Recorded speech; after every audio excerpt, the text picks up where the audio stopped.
ki faɗa mata idan ba za ta iya kawo dashi da kanta ba ta turo namiji saboda kin yi girma da shigowa gidan nan. Kai? Wai dama me dashi mace tana girma da shigowa cikin gidan mutane?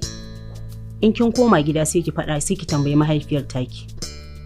To shikenan, zan faɗa mata. Sai an ji. A gaida gida.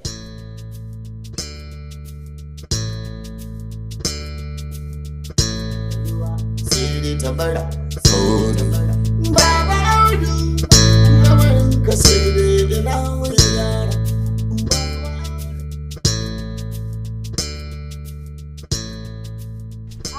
Kawata da gidan mai dashin ko? Ake ma kin san inda kika gani a nan area, kin san daga gidan mai dashi nake. Amma ina tunanin daga yau ba za ki sake gani na a gidan ba. Saboda mai dashin ta yi wata magana. Ta ce miki me? Wai na yi girma da shiga gidanta. Ke fa ki ji. Wataƙila akwai abin ta gani ko dai mijinta na son ki ko kuma ke kina son mijinta. To Allah masani. Ni dai ban ce ina son mijinta ba. Kuma shi ma bai gani ya ce ina sona ba. To, ita dai ta san abin da yake faruwa. To, shikenan Allah ya kiyaye. Amin sai an ji. Ki gaida gida. To sai an ji.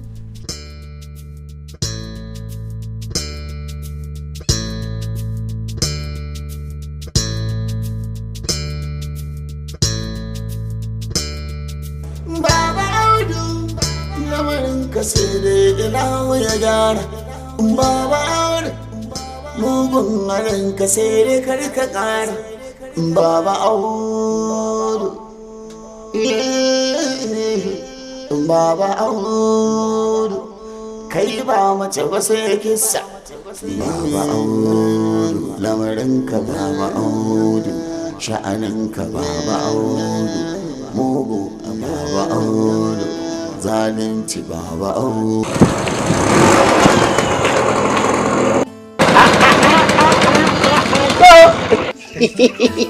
Wala abba ai wala abba kake ko har na bata ne mallan Shamsu. Wallahi sadaba.